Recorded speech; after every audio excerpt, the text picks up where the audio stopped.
रिमझिम को अचानक उस दिन की याद आती है जब अमायरा ने उस पर एक स्प्रे यूज किया था और उसके बाद उसे कुछ भी याद नहीं रहा।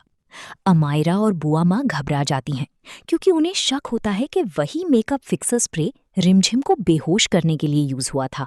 दोनों डर जाती हैं कि कहीं दिया ने सच ना देख लिया हो और सबके सामने उनका राज खुल ना जाए। बुआ माँ अमायरा को समझाती हैं कि अगर रिमझिम को सच पता चल गया तो उनका पूरा प्लान बर्बाद हो जाएगा। दूसरी तरफ रिमझिम को भी अमायरा पर शक होने लगता है। वो राजवीर को फोन करके मेकअप फिक्सर को लैब में टेस्ट करवाने के लिए भेजती है ताकि सच सामने आ सके। साथ ही वो राजवीर से एक और मदद मांगती है कि शहर के हर डॉक्टर, क्लिनिक और हॉस्पिटल में पता लगाया जाए कि किसी जवान आदमी के पैर में ताज़ा चोट का इलाज तो नहीं हुआ।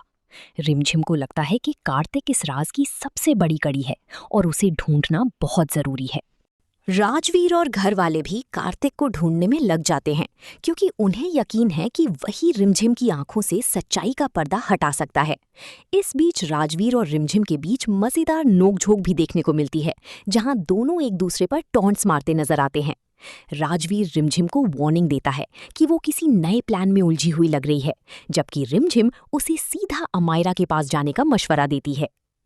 कहानी में एक नया ट्विस्ट तब आता है जब रूप बाइसा के लिए एक अमीर रिश्ता आता है और उसके लिए महंगा डायमंड नेकलेस भेजा जाता है। घर वाले इस रिश्ते से बहुत खुश होते हैं और मजाक मजाक में रूप को शादी के लिए तैयार करने लगते हैं। समीर और रूप के दरमियान भी फनी कॉन्वर्सेशन होती है, जहां दोनों कार्तिक और प्यार को लेकर एक दूसरे को चिढ़ाते रहते हैं। एपिसोड के एंड में अमायरा और बुआ माँ को एक और बड़ा झटका लगता है जब पता चलता है कि जो गुरुजी घर आए थे वो उनके आदमी थे ही नहीं। किसी ने उनके असली आदमी को बांधकर उसकी जगह घर में एंट्री ली थी। अमायरा को याद आता है कि उस ढोंगी ने रिमझिम को एक रहस्यमयी पोटली दी थी जिसमें कोई बड़ा सबूत हो सकता है।